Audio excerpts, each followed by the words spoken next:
What's good, y'all? Welcome back to my channel.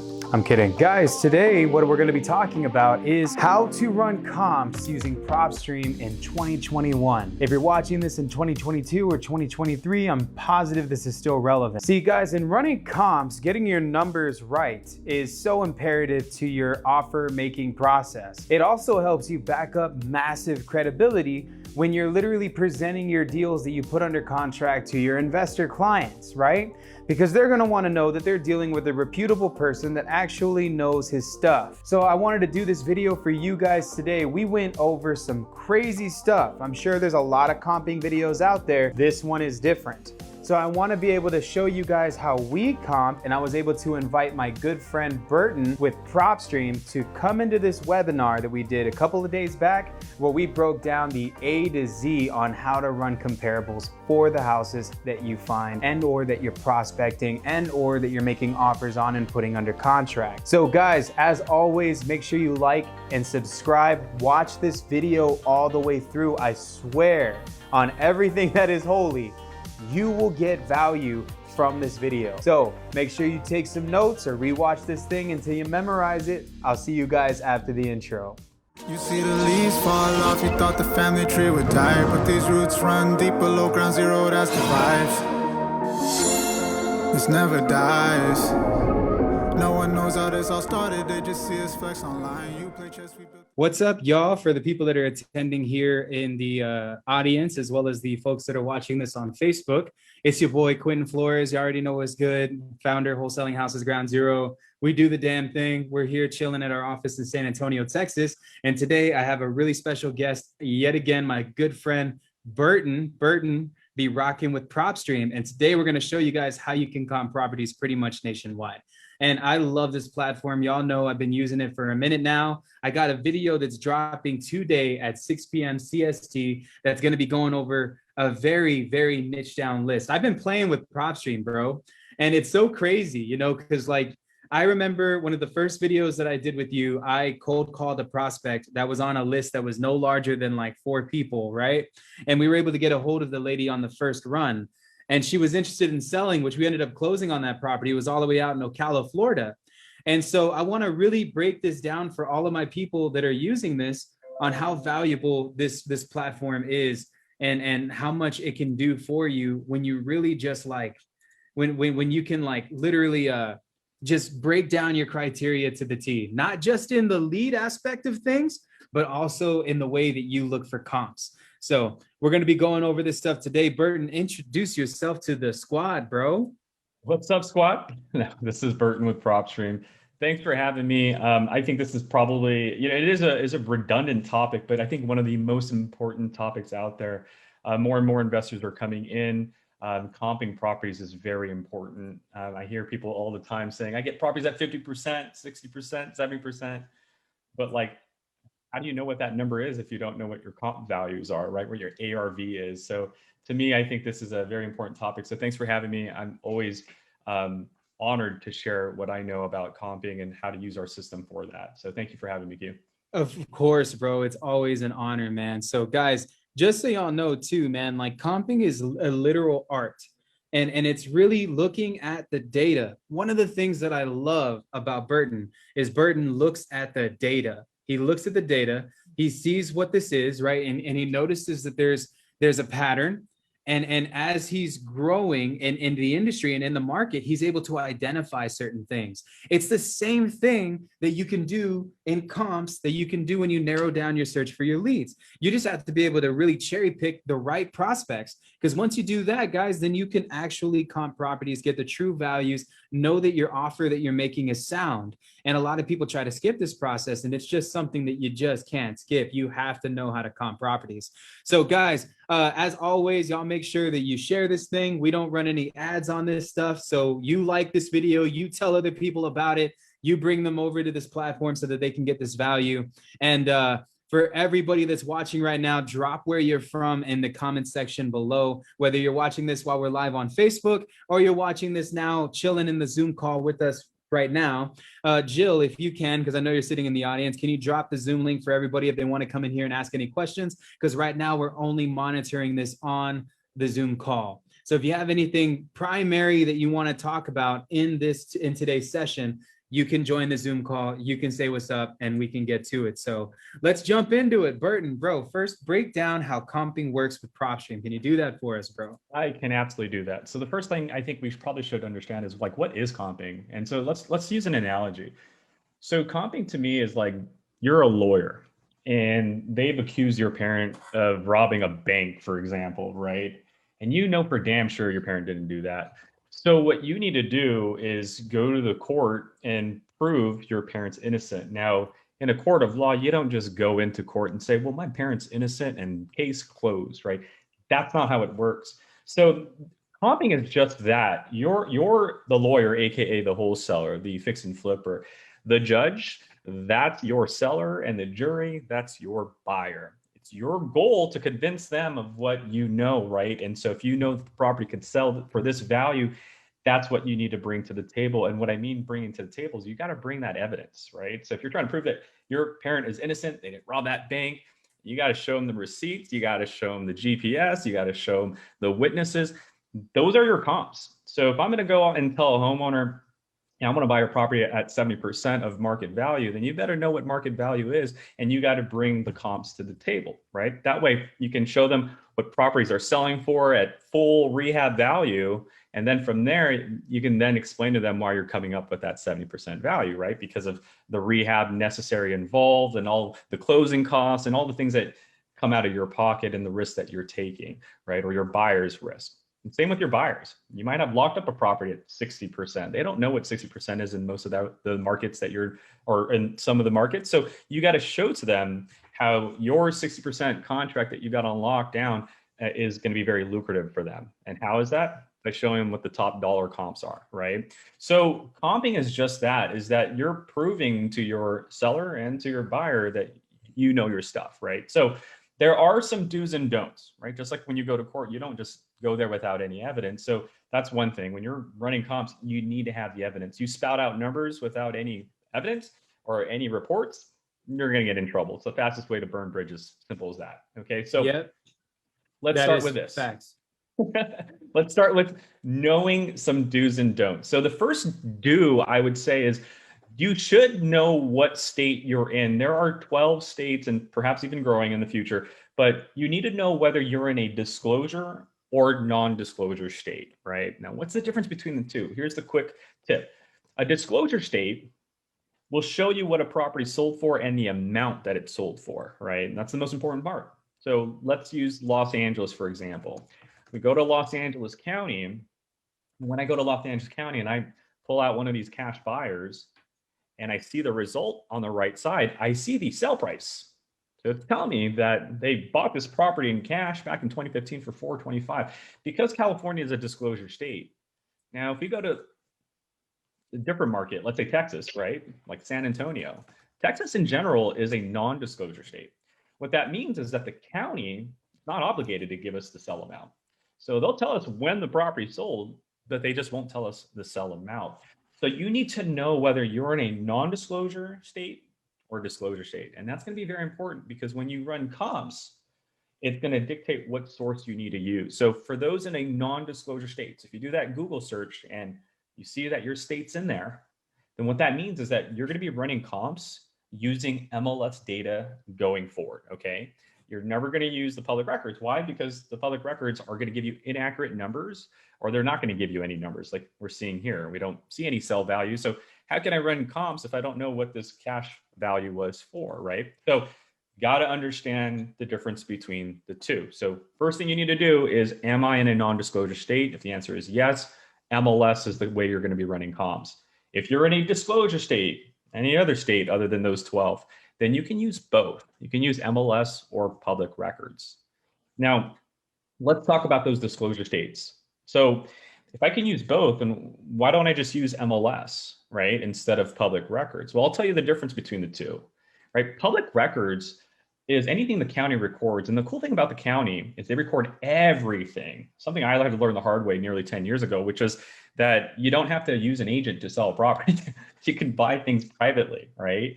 And if you buy a property privately, or you transfer a property to a relative, or you build a property and sell it to, like this year, that's going to get recorded at the county's office. That's what we call public records. So the cool thing about public records is they're the official recording house. Nothing gets by them, right?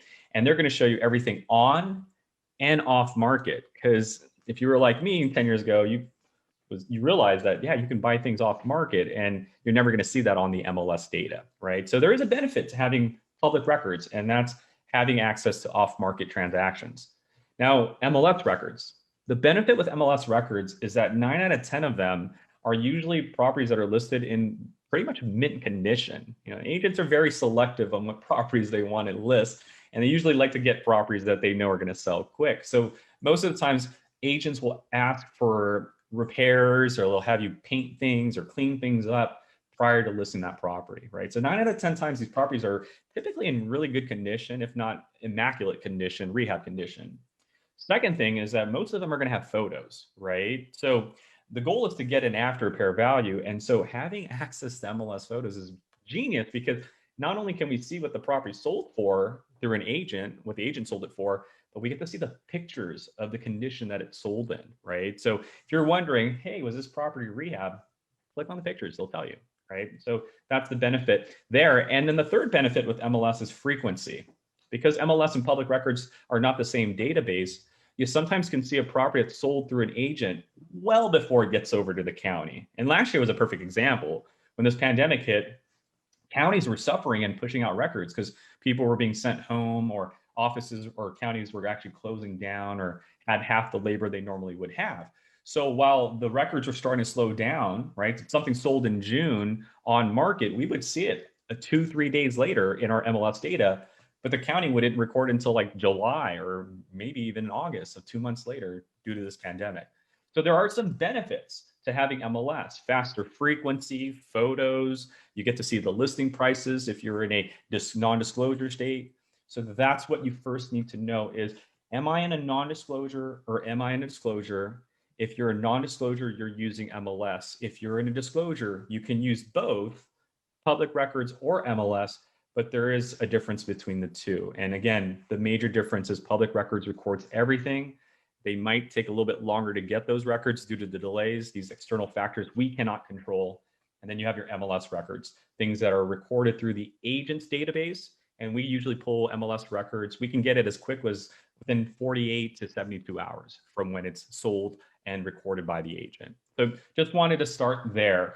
Hugh, do you have any questions, or does anybody have any questions on that? Because to me, that's something where I see we have a lot of challenges with. I see a lot of users in non-disclosure states using public records, and then they get frustrated or fluttered because the values are way off. So just wanted to make sure that I think the first thing everybody should do is know whether you're in a disclosure or non-disclosure state, or know whether the state you're investing in, because you can virtual invest nowadays, is a disclosure or non-disclosure. And then from there, you'll know which options to take. So I'm going to bring it back to you before we dive into actually running a comp on a property. Oh, yeah, man, for sure, guys. And ultimately, I love that judge and jury thing. Reminded me of Judge Dredd.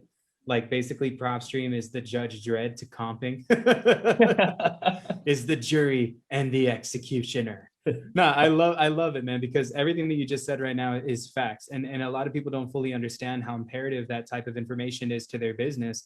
Because I'm telling you guys, it does create bad rep when you're sending out properties and you're getting your ARVs incorrect, especially when you have a cash buyer database that's depending on your numbers to be correct, right?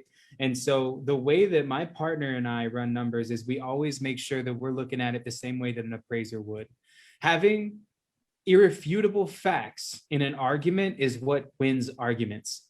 What does that mean, guys? Irrefutable facts, right? That literally means that whatever it is that you can say, all right, like let me give you an example, that whatever it is that you're doing currently in your business and the way that you're operating in it, no one will question what it is that you're doing when you put facts to the table. And what I mean by that is if I have a buyer and they tell me that my ARV is $20,000 off, it's as easy as printing a comp report using Propstream and then sending him over my numbers and then showing him the facts on what I was able to find in my own area using the data and creating the trail, the credibility trail, which is really what comping is. And guys, I mean, the last person that you ever, like, I don't know how many of you guys flip properties, but I'm using a comp report right now. And what we're doing, so I thought that this property was worth 185. I sent this guy over a whole bid on the amount of money that we were going to put into this project. He came back at 167. That's what he thinks the ARV is. So now I'm sending him a comp report that I just pulled using Propstream that's going to really break down the rehab that I'm doing, what it will look like after it's done, because like with the comps that I'm pulling with Burton's platform, with the Propstream platform, is pictures and everything that he needs. I'm literally showing him the evidence. Why? This is what you call, there's a word for this. It is when you are protesting a appraisal. It's the same thing that people do with their taxes. I don't know if you guys own property. Some of you will eventually, because if you're in this live or you're watching this in some other type of way, the main thing here is that you understand these things.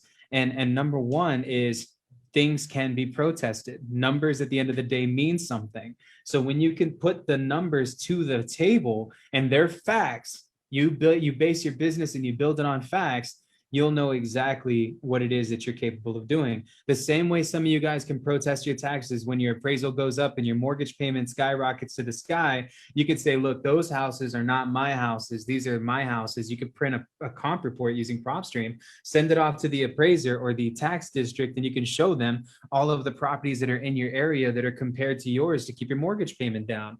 And guys, I'm telling you, like, I'm not even sure if Burton's ever even known that you could do that. You know what I'm saying? And when you're protesting property taxes, you're using Propstream to do that. Like, what?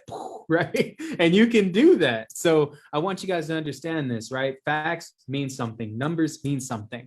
So like this guy, I'm getting 185. And ain't nobody going to tell me that I'm not, because I know what work we're doing and I know what it will sell for based on facts. So I'm sending over a copy of the comp report that we're pulling from Propstream to the appraiser so he can see exactly what it is that we're looking at to the T. To the T. Realistically, an appraiser is just a licensed comper. and like when you really put it into perspective, numbers are irrefutable, guys. And that's one of the things that I love about it. Irrefutable facts is one of the laws to negotiation. So y'all remember that. But I'm excited to dive into this, guys. You know, for everybody that's watching this, make sure you got your pen and your pencil, your pieces of paper. We're about to dive into some crazy comping right now. And we're really going to like break this down into a science for you all that are watching this. And man, I'm just excited. Burton, thank you so much, bro. Let's rock and roll. Yeah, let's rock, man. So thanks again for explaining that. And guys, really, those are the first do's and don'ts. It's just make sure you know whether you're in a disclosure, non-disclosure. So let's start with the disclosure state first. So let's jump to Memphis. So let's start with building a list first. So I'm in Memphis. Let's say we're going to use one of our new pre-probate lists. So we want a pre-probate homeowner. Our homeowner has passed away and their name is still on title. We want to make sure it's a single family property, maybe 4 bedrooms or less. And we'll make sure it's off market and has individual ownership with maybe some equity. We'll do 40% today. All right. And let's also make it non-owner occupied, right? So owners passed away, they left a second, third property, whatever it may be. And then let's say we market to them and Covington Pike calls us back, right? The homeowner says, hey, I got your postcard, I got your voicemail, I got your email. So if you're running comps on a property, the first thing you got to do is pull up the property details, right? Now there's technically two ways to go about it. You can click on the property and then go into the details. You can potentially find the property in your My Property. So it might be already in a list. So just click on that list and click on that property, right? Now, either or, right? But you need to get to the details of the property, right? Get to the details of the property. And once you're in the details, there's some new do's and don'ts I don't want you to do, right?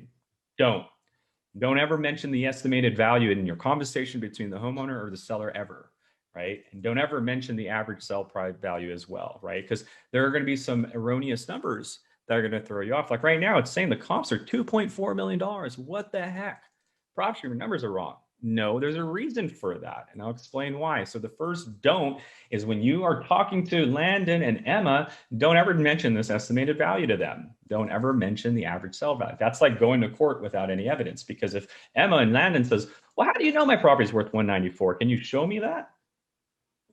No, not really. I can't show you that because I don't know where we got this number from, right? There's some back end numbers running in Propstream, and we're not going to give you the secret sauce. So there's no way for you to ever prove this number. You've now burnt that lead, right? Or burnt that bridge with your buyer. Same with this, right? Hey, Landon, Emma, properties are selling for $2.4 million in your property. No, they're not, right? This is why I don't want you to go off this number. Now, why? Well, why is there a $2.4 million sell? Because what we're doing is we're just saying, hey, in this market, 6 properties have sold. Now, they could have been a commercial building. It could have been a mobile park. It could have been a single family property. It could have been a quadplex, right? Someone could have bought 5 properties at once. Hint, hint, why that value is so high, right? So here's what you really need to do. First, go in the details of the property, and you should probably put a black tape over this and never use that. And as you're in the details and talking about the pain, maybe it's 25, 22 years of ownership. Maybe it's the property being 60 years old. Maybe it's the mortgage they want to get rid of after 22 years, right? Once you figure out that pain, you're then going to go into comparables. So you got to make sure that your best practice when you're about to run comps and spit out an offer is you should be on this page, comparables and nearby listings. And here's what we're going to do. We're going to give you some important boxes. To me, the first 4 are the most important. The rest are just the nearby listings. So we're going to ignore pre-foreclosure on. The first 4 we're going to talk about. So traditionally, we only just had comps. So comping was just showing you everything that's sold at the public record, everything that's sold through the MLS records, and then both of them. Now, hint, hint, remember that $2.4 million? Why did we come up with that value? Because someone dropped $13 million in cash for a bunch of properties, and one of the properties was in the neighborhood right over here. That $13 million transaction, when you average it off with all these other smaller values, that's where we get that 2.4 million from. You deselect that. Oh, hey, now it's a more manageable number. Makes more sense now, right? So that's why I don't ever want you guys to spit out these numbers. You're going to look like an idiot. Simple as that. That's the lightest word as I can say. You're going to look dumber than an idiot, but I'll use idiot for the just to be politically correct for now. You're so nice, Burton. You're so nice. But that first box is just that. It's going to show you public records, MLS records, or both, right? Now, here's the thing. If I was in a non-disclosure state, let's say we go back to San Antonio and we use the same filters, right? Probate, off market, and one of these guys calls us back, logging trail. When you go into comparables, because we know it's a non-disclosure state, we're going to force you into the MLS. We're going to shove you into that category. And if you try to deviate, if you go to public records, we're going to say, don't do that. It's a huge red warning that says these are non-disclosure state. What it means is these are all estimated values, right? So whether you're in a non-disclosure or disclosure, we can run comps. You just need to know which records to utilize. And there are some hints in here for you, okay? So whether it was San Antonio or whether it was the property in Memphis, need to get to the details, need to get to the comparables, and then you have to understand which ones to use. Now, since this is a disclosure state, again, I could use both. The benefit of both is public records shows me everything. Cash transactions, properties with mortgages, properties that were recently built and sold, family transfers, foreclosures, REO sales. Now, when you use other transactions, like this cash transaction, you see how the values get erroneous? I would recommend, if you're using public records, to use finance records. Finance means that the bank took the risk and put a 30-year note on it. Why is that a risk? Because a person's not really buying the property when they're getting a mortgage. The bank bought the property, and you're paying the bank back over 30 years, right? So as a bank, if I was a bank and you wanted to get a loan from me, I'm going to look at the property you want to buy, and I'm going to evaluate. I'm going to have my inspectors out there. We're going to get underwriters and all that stuff out there. Because when I buy that property for you and you pay me back in 30 years, great. What happens if you don't pay me back next year or you stop paying me? I'm now stuck with the property, right? So banks, when you finance properties, these are the types of properties banks finance, right? Because if you stop paying me, I'm going to take this property from you and just relist it to somebody else, put another 30-year note on it, right? So banks don't just give mortgages to anybody. That's why when you're using public records, you want to stay away from these cash transactions, these off-market transactions where there's no pictures, so you can't even tell if it was a rehab property or not. And these off-market transactions can sometimes, if you go in the details, they'll tell you this transaction included multiple APN numbers. You can actually go into the property details and view it at the very bottom, right? So we're not hiding anything from you. We're just letting you know you got to be careful. Yeah, so it's a special warranty deed. They did a quick claim on it. So these are things that you got to be worried about, right? So it's a huge company that dropped $13 million in this whole entire environment. Their actual loan amount was $500 million. So this is a big company. So we want to make sure you're staying away from certain records. So I'm not choosing cash buyers because I don't want as is values and I don't want combos or people buying more than one property. I just want one property that was financed by a bank, and here are my remaining results. Okay, so got to know the difference between the two. Now, MLS, that's going to show you agent records. What's the benefit? This. When you organize it by date, you can see properties that literally sold like 7 days ago. 3991 Sunset Lake, go to public records. We don't have 3991 Sunset Lake. Organize it by date. The county is as far back as February, right? So that's the benefit. If I'm in a disclosure state, I get to choose both or one or the other, and there is a benefit. MLS, you get to see things that the county hasn't recorded, like the property that just sold 7 days ago right around this property, right? And you get to see the pictures and all that good stuff too, right? So there, again, is a luxury to having both. If you're in a non-disclosure state, unfortunately, or fortunately, however you want to look at it, you're sticking to the MLS. And I like the MLS because you get photos on these properties, right? You get to know, oh, okay, that 250, that's what a 250 property looks like. You make your property look like this, you're getting it for 250 as well, right? Use that old wood, nice floor, good kitchen.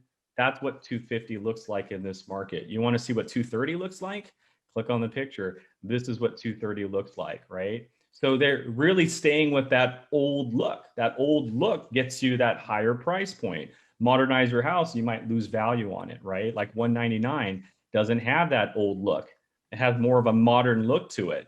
That modern look didn't get that higher value. So in this market, older looking properties get higher value. You see how the data is telling me this based on the photos? Let's take a look at a 182.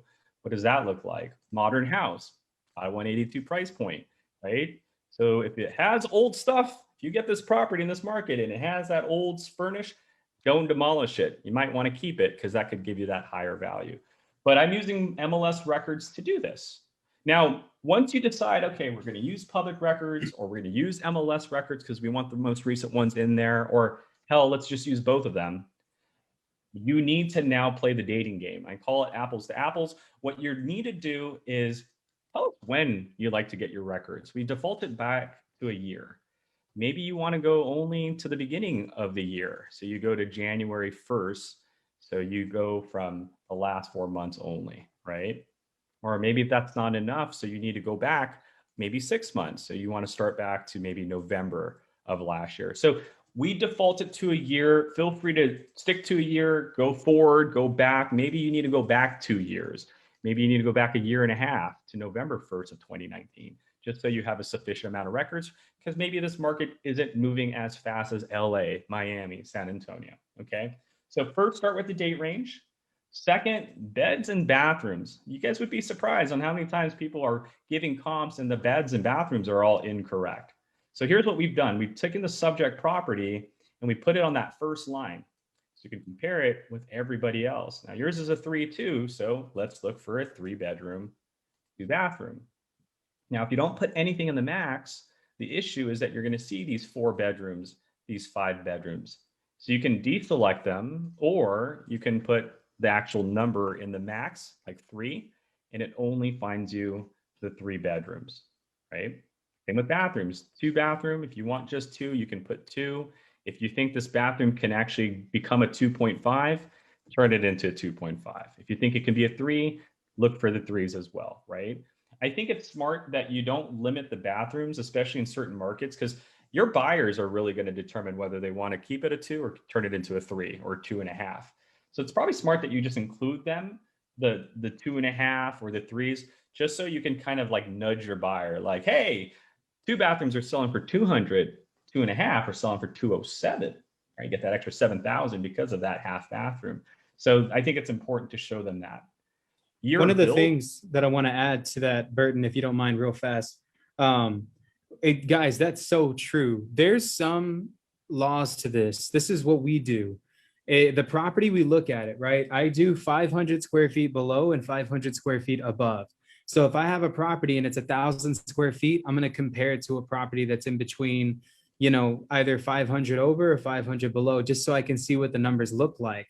Now, I want to be as close to that square footage as humanly possible. Now, in regards to comparing a 2-bedroom, 2-bathroom to a 3-bedroom, 2-bathroom, the only time that I would ever do that is if there was square footage to add the additional bathroom to that property.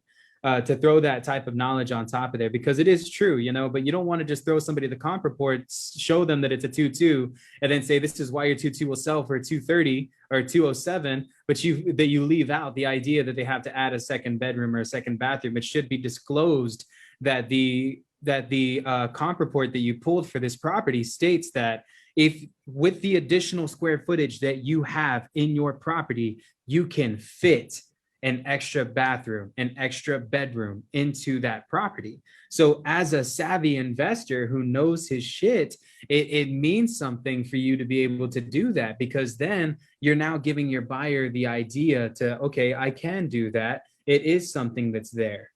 So you have to make sure that you're adding those parameters there, guys. You don't want to compare a 3.2 to a 2.1 though. I'm sorry, you can't do that. and to your point, I love what you said. Like, here's a 3.2.5, and that 2.5 is only 1,600 square footage of a building. Our subject property is 2,000 square footage. So if these guys are able to squeeze in a half bathroom in a 1,600, your buyer potentially could do the same thing, right? Here's a 2.5 at a 2,300.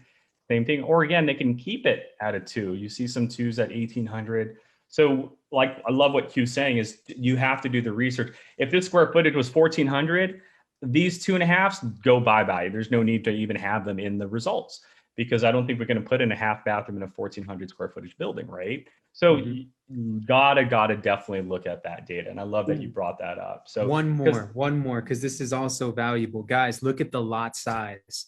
The lot size, I think 1,000 square feet below and 1,000 square feet above. So if my lot is like, let's say my comp is a 3.2, right? But the lot size that I have is like 5,000 square feet. And then I see another 3.2, but the lot size for that one is 10,000 square feet. They have way more. And I see that the comp range is a $50,000 difference. Why is that difference there? Is because the value of the land of which that house was built on is valued more than what your property is for. You can't compare your 3.2 5,000 square foot lot property to a 3.2 10,000 square foot lot property, because that guy has way more space. So that's another thing too. Look at the lot size to your comps. Otherwise, you might get nicked in the ass on that on the resale, and your appraiser will say, well, that comp that you're trying to use, it doesn't work because my lot is huge. Exactly. And I love that you said that. So guys, please, again, the data is telling you a story, so take full advantage of that. So that's what Q was mentioning, was the year built square footage on the property.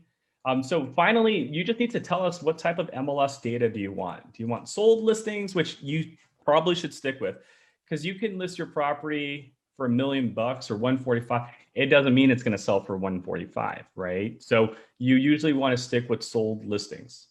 Again, since I'm using both records, we want to ask you what type of public records you want. Finance.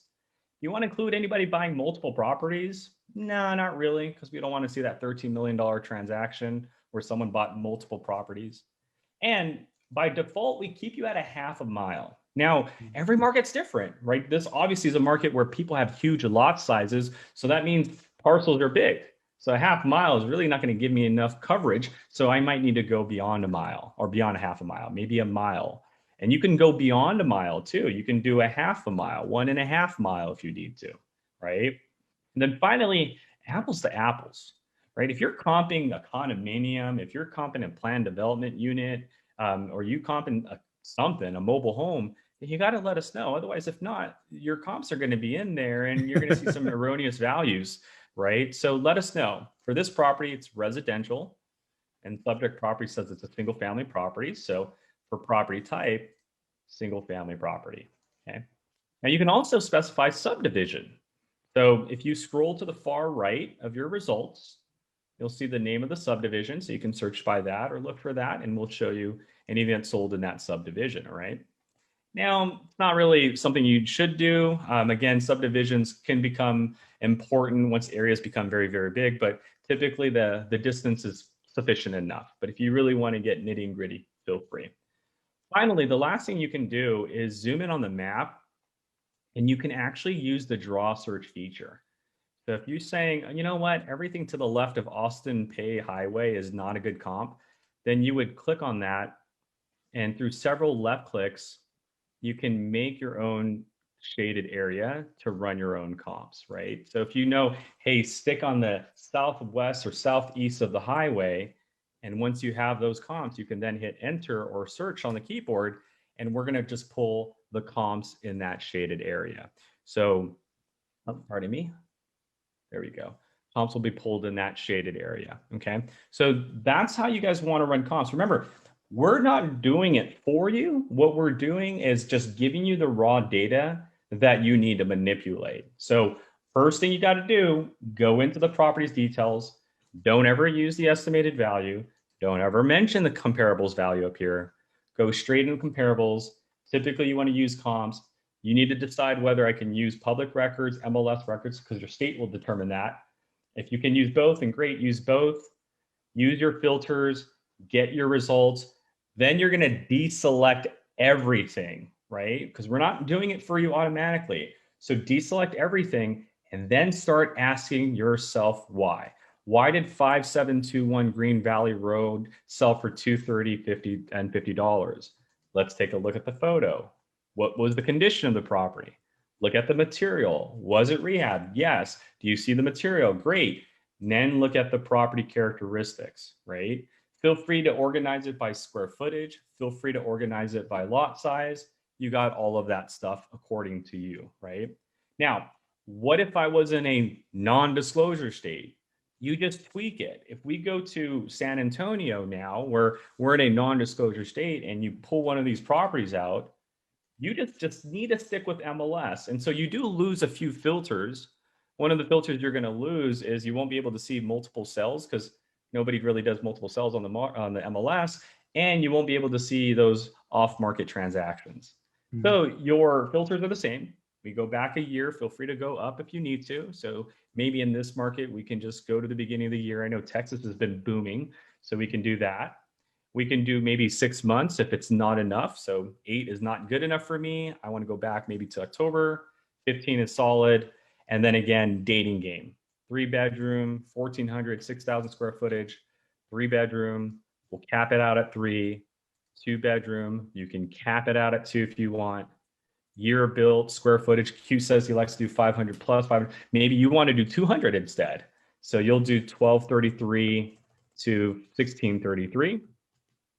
Since it's MLS only, clearly stick with sold listings, half-a-mile radius, and again, apples to apples. If this is a single family property, then you need to comp single family residential. Again, subdivision is still there for you. And when you get your results, what are you going to do? Deselect them all, like I told you. And then ask yourself why. Why did 37322 Longing Trail sell for 155? What did it look like?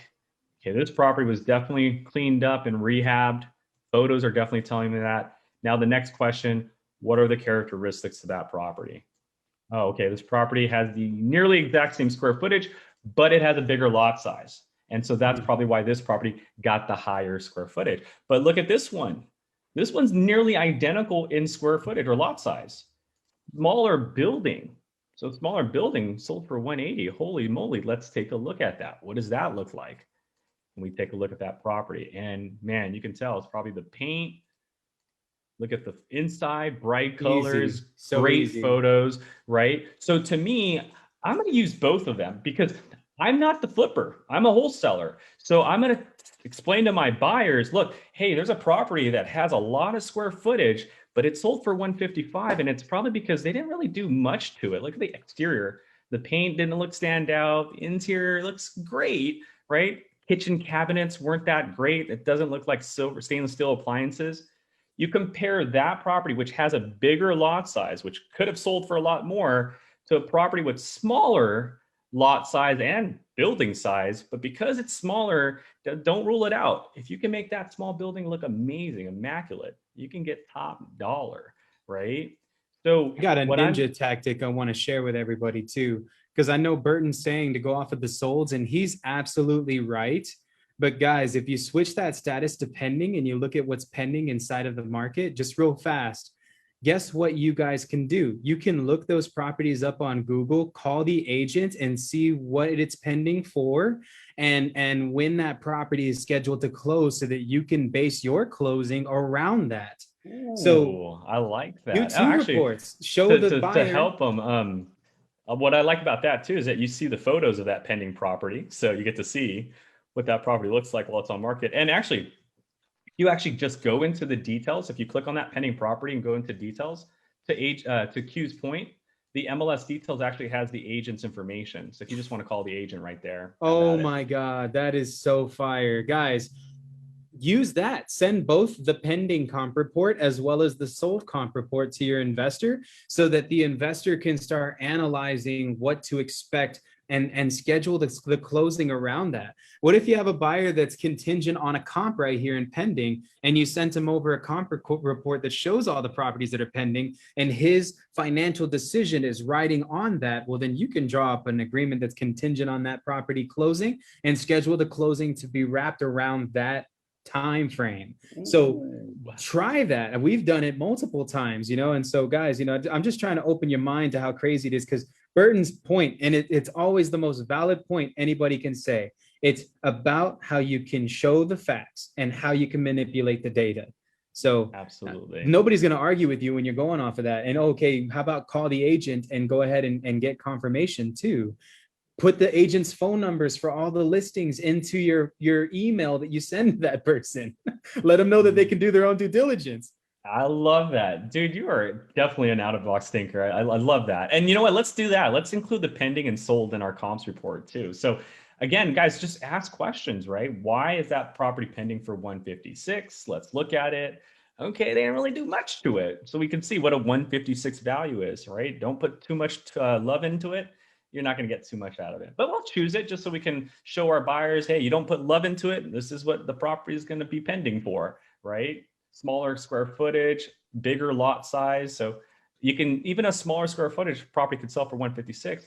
Again, you put some love into that property, even if it has smaller square footage than your property, you put a lot of love into it, you get that high price point. So we're going to include that as a flare, as a single flare, to say our buyers, look, you pay love to the property and you put a lot of love into it, you get top dollar. You just buy it from me and then clean it up and do some silly stuff like small minor stuff, don't expect top dollar from it. But I want to show that to my buyers. I want to show them the 156 pending, the 180 that sold, maybe the 155 that's just in between or between the two. So that's the goal, guys, is ask yourself why, right?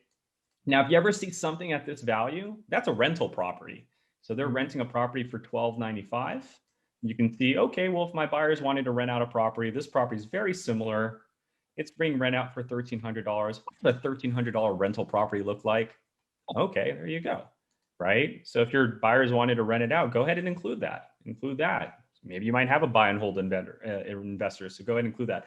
The only warning I give you is that the algorithm gets screwed up. So you might want to just run a separate report. So I would probably just do the sales first and then print out your report and then go back and then do the comps or the rental ones. Yep. And then go from there. Okay. Facts. So I always say 4 or more. Ask yourself why, go through the pictures, right? Because you're looking for an after repaired value property. So here's another one that's nearly identical. It just has a bigger square footage of property, but that's okay. Let's take a look at the photo. Oh my God, this is pretty, right? Oh, it's that pending property. So there we go. We'll click on that one. We'll include that one. 163, similar square footage, right? What does it look like? What does a 163 square footage property look like? Okay, they didn't really do that nice stuff to it. See, so lacking in rehab, lacking in price point, right? But let's include that. So we have enough sold, perhaps let's include some more pending ones. So here's another one that's 170. Similar square footage, actually smaller, 1381, 1611. So lot size is identical. It's Let's take pretty a look damn at that. close. Okay, this is definitely a rehab too. So pretty good one. Let's go ahead and include that. Okay, so we have a few pendings, we have a few sold, we have an average now based on those values. So if you wanted to go off a better average, you see why I don't want you to use that. I want you to use that, because if you use that, these are 25 unfiltered results, and now you're going to be giving the homeowner a little bit less, and they might be offended, right? Just that slight few $1,000 difference could be the breaking point. But now that we have solid ones, we have a better average sell price. But here's what I really want you to do. Once you have your sold and pendings, whichever one you prefer, hit actions, view comps report, and you are done. Once you have that generated, what we're going to do is take all of the data, the photos, the price points, and then we're going to slap a report in front of you. And this report gives you a what we call an ARV range. We don't give you a solid ARV. What we do is we take the property you're working on and show John his property characteristics. So remember, I'm going to court. I'm going to John's courthouse. That's his house. John, hey, I'm interested in buying your property. Here's my evidence of what I believe your property could be sold for. But obviously your house is not in these conditions. So here's what I'm going to be showing you. Your property details. Want to make sure that John agrees that that's exactly what his property is. We're going to show him how savvy of an investor are that we're going to say, oh yeah, we have all your property history, right? But then we're going to be transparent. We're going to say, John, we ran comps and these are the records that we pulled. MLS data only in the last 6 months. Square footage is nearly identical to yours. Half a mile, beds, bathrooms. We looked at pending and sold statuses for single family properties. And here's what we came to find. That properties were selling as low as 150, as high as 180. And so the average based on those comps that sold was 166. But as to Q's point, we do have some on-market ones that are currently pending, right? One's pending for 166. We have one pending at 175. So the ones that are pending on average are 167. So not bad. Sold and pending are nearly identical. So what's the middle between 166 and 167? 166,500, right? That's what I call the 100% number, your ARV. We're using sold and pending listings to get us this concrete value, right? Once we have that, what I call the 100% number, now you can do your 70% rule on that. Now you can do your 80% rule on that. And then deduct your rehab and your closing costs and maybe your $10,000 assignment fee. And there's your max allowable offer right there, right? Probably want to subtract 7,000 because you got to get yourself some wiggle room, right? So you start at 84,550 and you don't go any higher than 91,550. Why? Because the average on the market based on sold and, to Q's point, pending transactions are telling you that. Now these homeowners are going to see this price like, no, I want 180. Okay, well, we scroll further down. We show, okay, well, that property was over here. It was over here, right? We're trying to be open and honest. We're showing them all the details. Yeah, I want that property. It's sold for 180. It's identical to mine, or mine's bigger than that. I should get more than that guy, right? Okay, yeah, you probably should. So that's 7942 Wayward Trail. Let's go down and we're going to give you all of the properties that you selected. So we're going to show them, oh, you want number 3, Wayward Trail. Okay, well, this is what it looks like. And these are the characteristics. You're right. It has a smaller square footage and it sold for a lot more. And guess what? Take them to the last page. Keep scrolling down. That way you can you can drop their jaw. Be like, I'd like to give you that price that Wayward sold for, but this is what that house looks like. Your house is flooded. The roof is falling apart. There's mold growing in the corner. I'm not giving you 180, right? The best I can do is my 91 or the 85,000 that I offered you, right? So again, I'm not strong arming anybody, right? I'm telling them, I would love to give you your price that you want. I want to give you 155. I want to give you 175. But the reality is the data and the photos and all, I can't. Like, I would take a loss, right? So the homeowner is looking at this and reality is just setting in, right? So we're not telling them you're getting that. They're starting to understand that, yeah, I can't get that price of 170 because my property does not look like number 6, which looks like this right over here. My property is nowhere near that. And so they now can see why your offer is a justifiable offer. So that right there is how one would effectively run comps. We're not doing it for you. Remember, there are some big do's and don'ts. First, do yourself a favor and ask yourself, am I in a non-disclosure state? So search non-disclosure states. If you are, when you're running comps like in Texas, which is a non-disclosure, stick to the MLS. If you're not a non-disclosure, you can use both. Great. Just notice that some records might be a little bit behind than other records. Okay, that's just the FYI there. Another don't ever use this estimated value. Don't ever use the average, even if it's nearly identical or near what you came up with. You still don't want to use it because, see, I can prove the 166,500. How can I prove it? I have the comps report to prove that, right? So I can show them that PDF file and say, yeah, this is how I came up with that value. Here are my results. If I use this value at the top, I can't prove that. I now have to pretty much BS by randomly choosing properties to come up with a number similar to that number. And they might be comps that don't even have the same characteristics. So put a tape over that, go into comparables and dive into here. Now, just some benefits on the side, because we're Propstream and we just never rest when it comes to data. We included a flip comps area. And I like this because what this shows you is what they bought the property for and what they flipped for it. Sometimes a person takes a loss, maybe because they bought it and they're selling it through a pandemic, right? Bought it for 170. They had to let it go last year for 165, probably because they had a hard money loan on it. But feel free to go out 2 years. Show me all the flips in a 2-mile radius. But what I personally like it is not only will you see people taking a loss, but you see these guys. Here's someone who bought it for $78,000 in 2019 of December and flipped it 6 months later for 142. They made $64,000 on profit. And that property was a 4-bedroom, 2.5 bath. So what it's telling me is that a buyer is willing to pay $78,000 for a 4-bedroom, 2.5 bath. And when they're done with it, it sold for 142. And it looked like this when they were done with it. So you see how what we call these in the industry is cash comps, guys. Cash comps are properties that sold for cash at a specific price. So a lot of you guys are in virtual markets. Use the crap out of that flip comp. I promise you, because what you're going to see is properties that sold on the market as is. Oh, well, you got a deal that under contract down the street for 70,000 from 516 Willow Drive, right there, third, what is that? The third house down. Well, then I know automatically based off of this comp that I see that property could sell for 78. You're not even factoring in appreciation because that shit happened in 2019. It's 2021 now. You can assume that go to the appraisal district, whatever county that you're in, type in, let's say this is Bexar County, right? Bexar County appraisal district, and you can see what properties are increasing in value. So let me give you guys just some quick context to what it is that I'm saying. I'm going to share my screen just for just a split second because this is gold and I don't want it to go anywhere. Check this out. What was the address to that property, Burton? The address to this property is the comp property, right?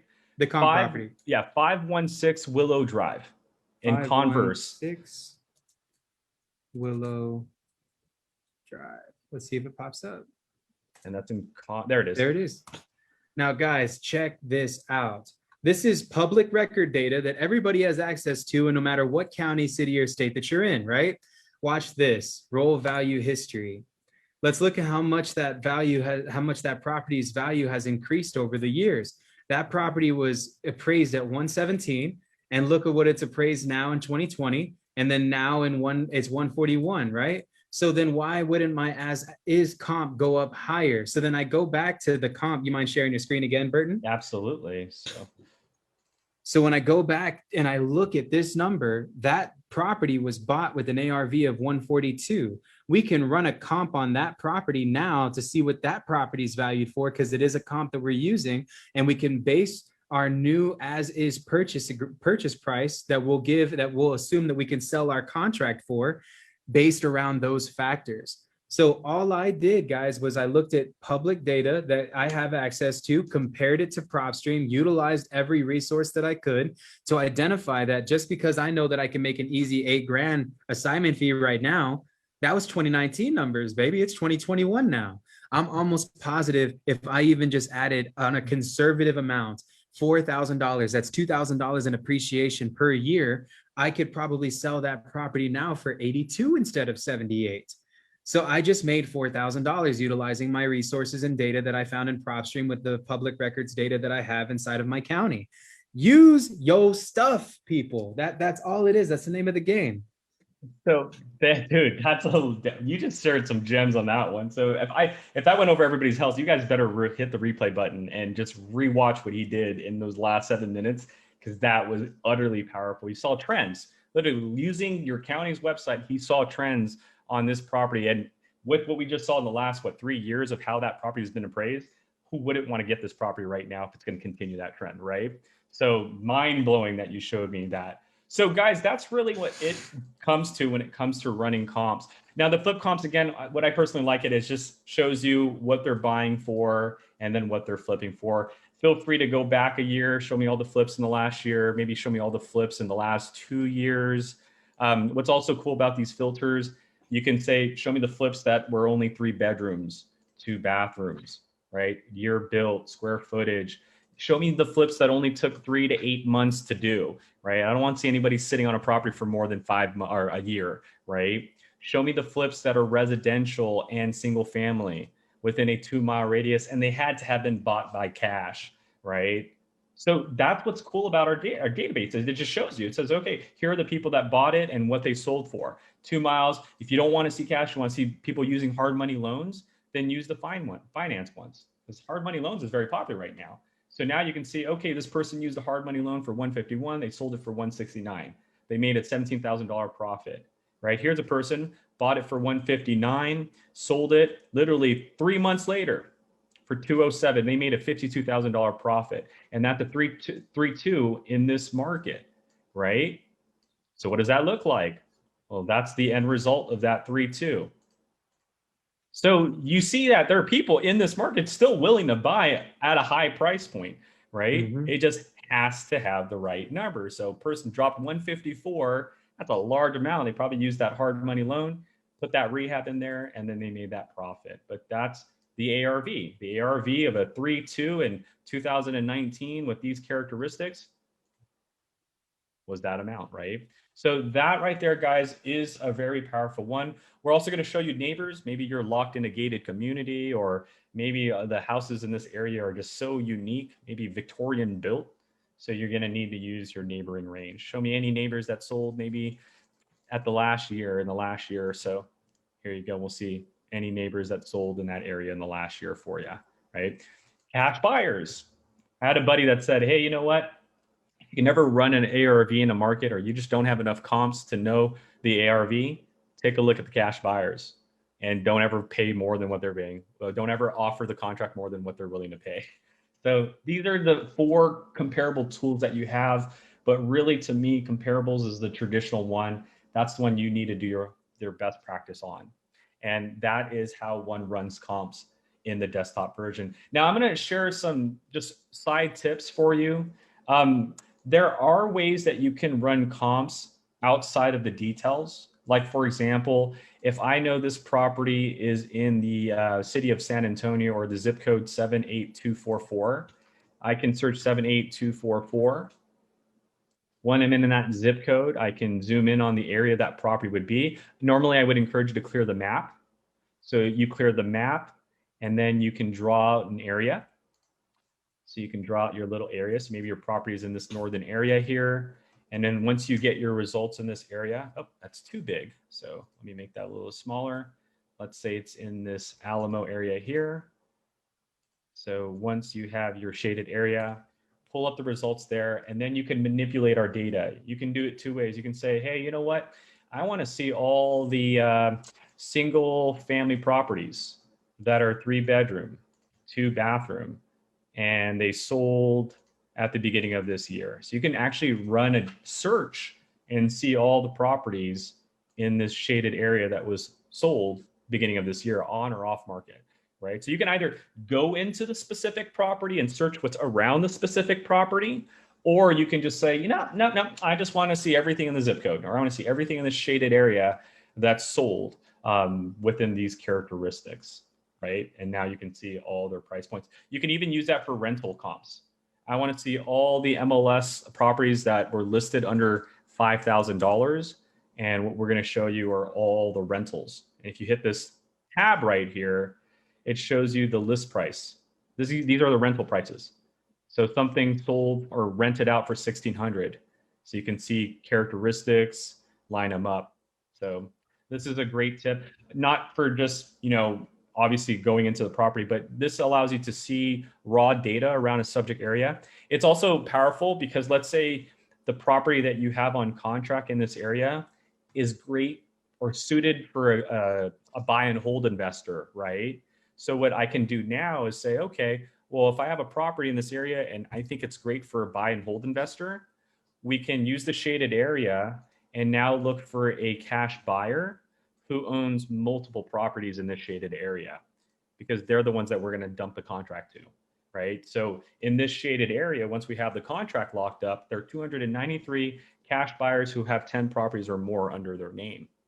So the comping is within the system, but feel free to use our search engine to also manually comp or find buyers for your rental properties or your properties that you're going to want to wholesale to them. So I just wanted to drop that gem because I've had people ask me, can I find rental comps? Yeah, just shade out the area, go into filter and say, show me all the on-market properties that are listed under 5,000. And here are your active rentals right now in this area. So just wanted to drop that gem because I get that question a lot. This is just this is a lot of information. I am having so much fun with this. This is like where I thrive. I love looking at numbers and putting out facts, man. Like, God, guys, this was probably I actually, when we came out with the idea that we were going to do this, I know that there are other people that have done videos on comping already with Propstream. This is without a doubt the most in-depth video that I've ever seen in regards to comping using Propstream and using all of your resources and really recognizing facts and putting them to the table. So, man, Burton, bro, thank you so much, dude, for just dropping this, because this was insane. I learned so much. No, I appreciate you having me. And again, I know it's redundant. I know we've done this in the past, but you're always growing and new followers are coming in. And I'm all about helping everybody change their life. I know everybody that's joining our industry, we want to change our path going forward. And also, you're helping homeowners who in this industry, and you're helping yourself, but you're also helping others. And so I want to make sure that everybody understands one of the basics of real estate investing is how to comp properties. And I'll be first to say, we're not perfect. Yes, there are going to be some areas where we don't have enough records. So you might have to think outside of the box. But hopefully from what I've shown you, if there's a sufficient amount of data in your market, just manipulate that data accordingly, and you should have a lot of information to tell the story on what that property could sell for, the material you need for it to sell at that amount, the areas in which those properties sold for. And then again, once you get familiar with that search engine, you can do things like finding buyers for your rental properties or finding fix and flippers in that area. So sky's the limit when it comes to manipulating the data. And that's really what I want you guys to know. So enjoy today's presentation, understand how to comp. That's definitely a staple. Once you have that science down, we'll go on to the next topic. All right, guys? Yes, guys. So Burton and I are doing a series on this stuff. Make sure that if you're watching this from YouTube, if you're watching this from Facebook, that you like, subscribe, share. All of these videos will be uploaded to my YouTube channel so you guys can catch the replays. Thank you so much, Burton, bro, for dropping all of this knowledge. Guys, watch out for the announcement on the next video. Thank you, bro. See you guys soon. What's up, y'all? I hope you got value from this video. Man, if you like this one, you got to check one of these two videos out, okay? We've been dropping massive content on how you can scale your business up using Propstream, and I don't want you guys to miss out on the content, so make sure you subscribe. As always, guys, thank you for watching. Click these two videos here and get some more value for your business. See y'all later.